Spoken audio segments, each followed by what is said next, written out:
Assalamu alaykum. Farabi Tor dersxanasının hörmətli görmələrim. Bu vaxtınla xeyirlik olsun. Bugün hazırki zaman Uyğur dil dərsimizin 45-ci dərsini ötdüyümüz. Ötən saatlik dərslərimizdə fe'linin mənisi, fe'linin türləri, şundaqla fe'linin morfologik şəkilləri haqqında toxtalıb ötkendik. Bugün fe'linin morfologik şəkillərdən fe'linin turğun söz şəkilləri haqqında toxtalıb ötdüyümüz. Dərslik başlaşdan burun ötən saatlik dərsimizin axırı sorab ötken tövəndiki iki sualımızga qısqa cavab verib ötəylik. Birinci, Uyğur dildə qaysı fe'llar toluq bağlamçı rolda kelidi? Bu sualın cavabı Uyğur dildə bol, qil, tur, kel, hesapla, hesaplan, çıx, gör, çağla qatarlıq fe'llar belgilik şəraitdə toluq bağlamçı rolda kelidi. Bularning ichida bo'lsa, bol bilan qil bu rolda eng ko'p qo'llanildi. İkinci sual bo'lsa, fe'lning morfologik şəkillərini qaysi türlərə bölüşüb bo'ladi? Bu sualın cevabı bo'lsa, fe'lning morfologik şəkillərini fe'lning xabar şəkilləri, fe'lning turg'un so'z şəkilləri və fe'lning özək şəkilləri degəndək 3 tipə bölüşüb bo'ladi. Əmdi bugünkü dərsimizə gəlsək, bugün fe'lning turg'un so'z şəkilləri haqqında toxtalıb ötümüz. Undaqda fe'lning turg'un so'z şəkilləri degan nima? Uyğur tilidagi fe'llar türleniş orqali turg'un so'zlar iqtidoriga erishib, ya'ni turg'un so'zlar degan vaqtda fe'ldan boshqa so'z turkumlarini ko'rsatdi. Cümlede turg'un so'zlarga o'xshash qo'llanishi mumkin. Biz fe'lning mushundaq şəkillərini fe'lning turg'un so'z şəkilləri deb ataymiz, ya'ni fe'lning turg'un so'zlarga o'xshash qo'llaniladigan şəkillərini fe'lning turg'un so'z şəkilləri deb ataymiz. Undaqda fe'lning turg'un so'z şəkilləri qaysi turlarni o'z ichiga oladi? Fe'lning turg'un so'z şəkilləri asosan fe'lning sifatga o'xshash qo'llaniladigan sifatdosh şəkillərini, ismga o'xshash qo'llaniladigan ismdosh şəkillərini, shundaqla revishga o'xshash qo'llaniladigan revishdosh şəkillərini o'z ichiga oladi. Buningdan boshqa fe'lning maqsad fe'l deb ataladigan yana bir xil shakli bo'lib, garchi ma'lum bir xil turg'un so'zning iqtidoriga ega bo'lmasmi, lekin qo'llanish jihatda turg'un so'zlarning ba'zi xususiyatlariga ega bo'lganlikdan, uni fe'lning turg'un so'z shakllari qatoriga kirgizish bo'ladi. Fe'lning turg'un so'z shakllarini turg'un so'zlarga o'xshash qo'llanilgan shakllar deb ko'rib o'tdik. Undaqda fe'lning turg'un so'z shakllari bilan fe'ldan yasalgan turg'un so'zlarning farqi nima? Fe'lning turg'un so'z shakllarining turg'un so'zlarga o'xshash qo'llanilganligiga qarabla ularni fe'ldan yasalgan turg'un so'zlar qatoriga kirgizish bo'lmaydi, chunki fe'lning turg'un so'z shakllari bilan fe'ldan yasalgan turg'un so'zlar o'rtasida mohiyatlik farq bor. Undaqda bu farqlarni ko'rib o'taylik. Birinchi, fe'lning turg'un so'z shakllari garchi turg'un so'zlar xususiyatiga erishib turg'un so'zlarga o'xshash qo'llanilsa-mu, lekin ular o'zlarining fe'llik xususiyatlarini butunlay yo'qotib qo'ymaydi.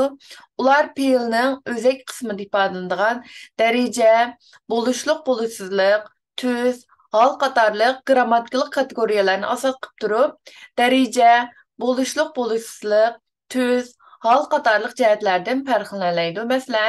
Masalan, yoz fe'lini misolga olsak, yozgan, yezilgan, yozdurgan, yezishgan degandek fe'lning daraja shakllari bilan turlanib keladigan va buningdan boshqa yozgan, yozmagan degandek fe'lning bo'lishliq va bo'lishsizlik kategoriyasi bilan buningdan boshqa yozg'icha, yozmag'icha, yezilg'icha, yozdurg'icha, yezish, yezilish, yozdirish, yezishish, yozmaslik, yozaverib, yezivatgechga, yezib bo'lmag'icha degandek mushxil fe'lning yana daraja, bo'lishliq, bo'lishsizlik, tuz, hol qatorliq jihatlardan turlanib kelib o'zaro farqlanadi. Buningdan boshqa fe'lning turg'un so'z shakllari fe'lga beqinadigan so'z iboralarni o'ziga beqindirib keladi. Masalan, bu xatni yozgan, ya'ni ismni o'ziga beqindirib kelgan, o'rimchiga xat yozadigan, yana xatdan iborat ismni o'ziga beqindirib keladigan, xatni chiroyli yozadigan, bu yerda chiroyli degan sifatni o'ziga beqindirib kelgan, uning bilan necha yil xat yezishib, ya'ni bu yerdagi yezishib degan ravishdosh xat degan ismni o'ziga beqindirib kelgan. Fe'ldan yasalgan turg'un so'zlar bo'lsa, fe'llik xususiyatini butunlay yo'qotib, tamoman turg'un so'zlarga aylanib ketgan bo'ladi. Masalan, kir, chiq, och, qo'y, o'ta, esla, qoch, sina, har fe'llardan yasalgan kirim, chiqim, ochqu, quymoq, o'tg'uch, eslama, qochqun, sinoq, hardiq so'zlari butunlay ismga aylanib ketgan. Quruq, ko'ch, yepish, maqtan, chechil fe'llardan yasalgan quruq, ko'chma, yepishqoq, maqtanchoq, chechilang'u so'zlari butunlay sifatga aylanib ketgan bo'lib, ularda hech qanday fe'llik xususiyat qolmagan. İkinci, fe'lning turg'un so'z shaklarini yasovchi qo'shimchalar yuksak darajada abstraktlaşgan bo'lib, fe'llarning hammasi degudek qo'shila oladi. Masalan, fe'lning putgan aniq sifatda shaklini yasovchi qan, gan qo'shimchasini har qanday bir fe'l qo'shib putgan aniq sifatda yasash mumkin. Lekin fe'ldan turg'un so'z yasovchi qo'shimchalarning abstraktlik darajasi ancha yuqori emas. Ularning har birini faqat bir qism fe'llarga qo'shqil bo'ladi. Masalan, fe'ldan ism yasovchi qo'shimcha bo'lgan mi, im, qo'shimchasini kir, chiq, kiy, ün, oq, sayla, bil, bo'l, o'l, tin qatorliq az bir qism fe'llarga qo'shqil bo'ladi. Mang, uxla, o'qi deganga o'xshash ko'p sondagi fe'llarga yana qo'shqil bo'lmaydi. Uchinchi farq bo'lsa, fe'lning turg'un so'z shakllarida fe'lning leksikalik ma'nosi o'zgarmaydi. Masalan, yoz fe'lining yozgan, yozadigan, yezayotgan, yezib, yozg'icha, yozg'ili, yozg'u, yezish qatorliq turg'un so'z shakllarining leksikalik ma'nosi birli bo'lib, hammasi bir so'z hisoblanadi. Fe'ldan yasalgan turg'un so'zlarda asl fe'lning leksikalik ma'nosi o'zgardi. Masalan, yoz fe'li yezish harakatini bildirsa, uningda yasalgan yeziq so'zi yezish uchun ishlatadigan bir yurish belgini bildirdi. Maqtan fe'li o'zini maqtash harakatini bildirsa, uningdan yasalgan maqtanchoq so'zi o'zini maqtashni yaxshi ko'radigan degan ma'noni bildirdi. Ko'rib o'tganimizdek, yoz bilan yeziq bir so'z emas, balki boshqa so'z. Shuningga o'xshashla maqtan bilan maqtanchoqmi o'xshashla bir so'z emas. Umumlashtirib kelsak, fe'lning turg'un so'z shakllari fe'lning ham fe'llik xususiyatiga ega bo'lgan, ham turg'un so'z xususiyatiga ega bo'lgan morfologik shakllar hisoblanadi. Endi fe'lning turg'un so'z shakllaridan sifatdoshlarni ko'rib chiqamiz. Eng avval sifatdoshlarning xarakteri va sifatdoshlarning ma'nosini ko'rib chiqaylik. Sifatdoshlar fe'lning turlanishi orqali sifat iqtidoriga erishib, jumlada sifatga o'xshash qo'llaniladigan grammatikalik shaklni ko'rsatadi va harakatni belgi sifatida ifodalaydi. Masalan, ichilgan gul degan berikmada ichil fe'li bir xil sifatdosh shaklida gul degan shayning shu harakatni o'rinlagan holatdagi belgisini bildirib kelgan. Uchar at degan birikmada bo'lsa, uch fe'li bir xil sifatdosh shaklda at degan shayning shu harakatni o'rinlash iqtidoriga ega ekanligidan iborat belgisini bildirib kelgan. Sifatdoshlar o'zining fe'llik ma'nosini va fe'llik xususiyatini saqlagandan sirt yana sifatning barliq grammatikalik alohidliklarini qabul qila oladi va bu orqali jumlada sifat rolida qo'llanilib, jumlada aniqlovchi bo'lib kela oladi. Sifatdoshlarning ma'nosi va xarakterini ko'rib chiqdik. Endi sifatdoshlarning turlarini ko'rib chiqsak, sifatdoshlar hol jihatdan farqlanib, putgan aniq sifatdosh, izchil aniq sifatdosh va putmagan aniq sifatdosh degandek 3 turga ayriladi. Endi bularni tafsiliy ko'rib chiqsak, putgan aniq sifatdosh buni yana g'anliq sifatdosh deb ataymiz. Sifatdoshning bu turi, ya'ni putgan aniq sifatdosh fe'l o'ziga qan, gan qo'shimchasining qo'shilishi bilan yasaladi. Masalan, yozgan, qochgan, ko'rgan, putgan degandek mushkil shaklda yasaladi va putgan aniq sifatdoshning bo'lishsiz shakli bo'lsa, bo'lishsizlik fe'liga yana o'xshashla putgan aniq sifatdoshning gan qo'shimchasining qo'shilishidan shakllanadi. Masalan, yozmagan, putmagan degandek mushkil shaklda yasaladi. Genellik sifatdoshlar o'z ifodalagan harakatni barliq kelgan belgi sifatida ko'rsatadi. Masalan, ichilgan gul, pishqan qovun, kelgan mehmon degandek o'z ifodalagan harakatni barliq kelgan belgi sifatida ifodalaydi. Ya'ni gulning ichilganligini, qovunning pishqanligini, mehmonning kelganligini iborat mushkil belgi sifatida ko'rsatadi. Sifatdoshlarning ikkinchi xil shakli bo'lgan izchil aniq sifatdosh, buni yana vatqanliq sifatdosh deb ataymiz. Sifatdoshning bu turi holat fe'li rolidagi yot, o'ltir, tur, yur fe'llariga va fe'lning izchil tuslik o'zak shakliga vat, uvat qo'shimchasi qo'shilgan yoki yot, tur, o'ltir, yur qatorliq tus yordamchilari qo'shilgan fe'llarga yuqoridagi putgan aniq sifatdosh qo'shimchasining, ya'ni gan, qo'shimchasining qo'shilishi bilan yasaladi. Demak, izchil aniq sifatdosh shakli qarmoqqa putgan aniq sifatdosh bilan o'xshash bo'lib, uning holat fe'llari yoki fe'lning izchil tus shakli asosida yasalganlik bilan uningdan farqlanadi. Masalan, yotgan, o'ltirgan, turgan, yurgan, yezilayotgan, yezib o'ltirgan, qarab turgan, o'tlab yurgan, uxlab yotgan qatorliq mushkil sifatdoshlar izchil aniq sifatdoshlarga kirdi.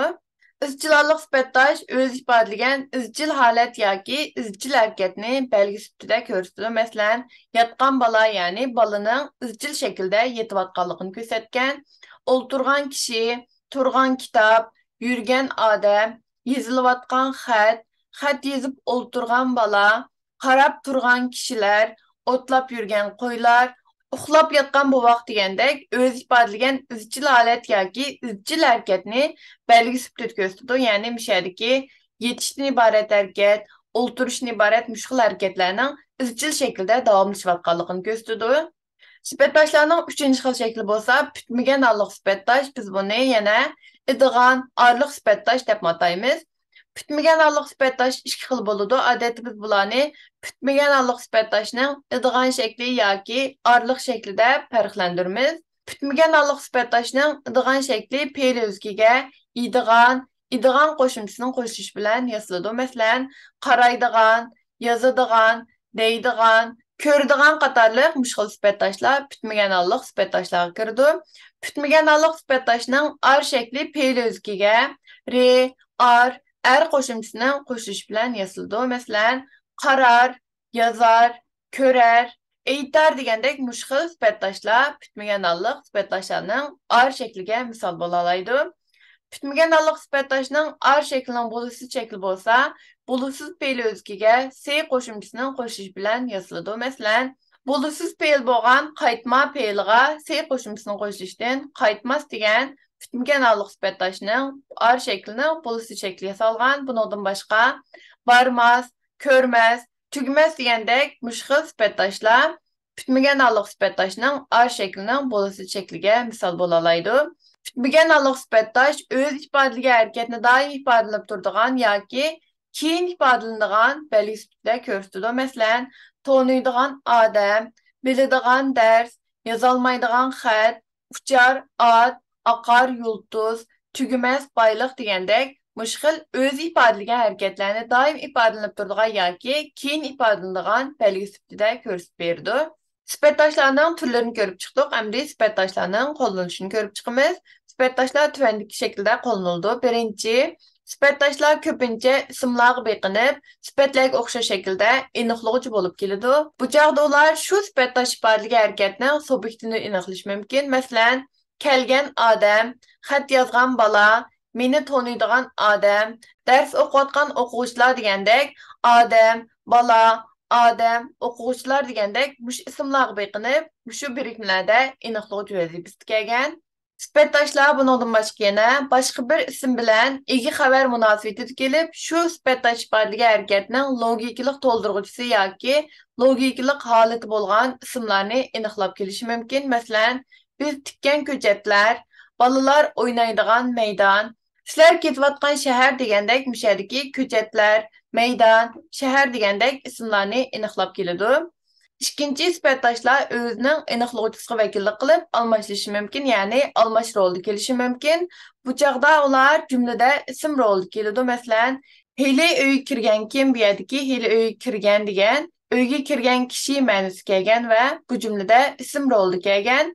Ko'rganni qilar, ko'rmagan nimani qilar, ya'ni ko'rgan odam ko'rgan ishini qiladi, ko'rmagan odam nimani qiladi bu yerdagi ko'rganni degan sifatdosh bo'lsa, bu yerdagi ko'rgan odam degan ma'ni ifodalab kelgan.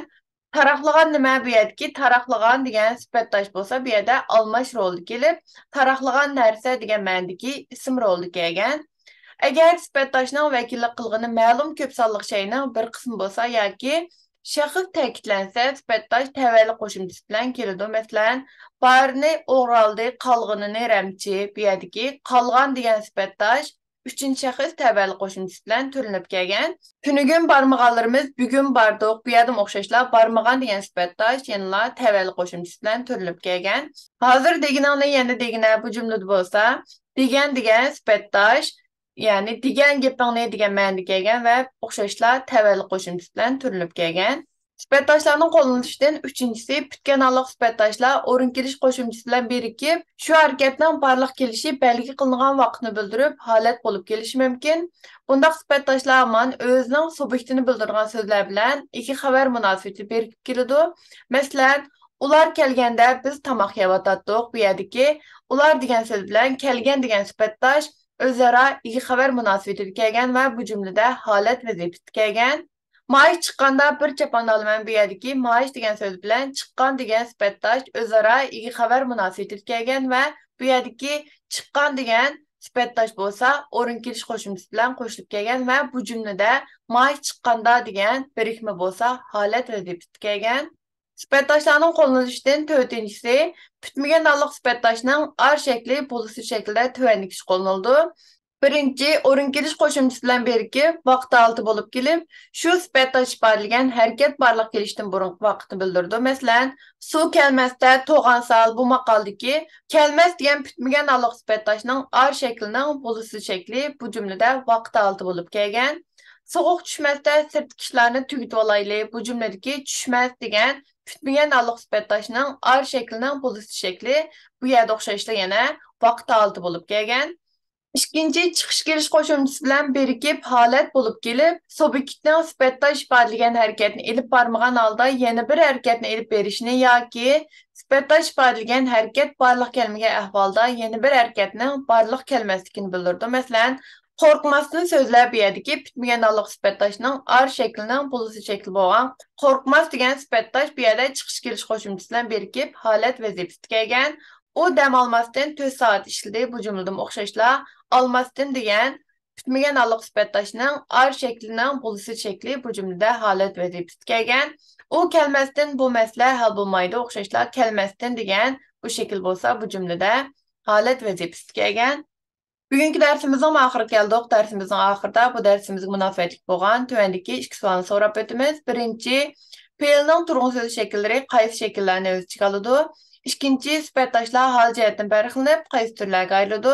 Bu savollarning javobini YouTube videomizning ostidagi inkas qismiga yoki Instagram hisobimizning DM qismidan uchrayzib avvatsanlar bo'ladi. Undaqda keyingi soatlik darsimiz ko'rishaylik. Ko'rishguncha omon bo'linglar. Xayr xo'sh.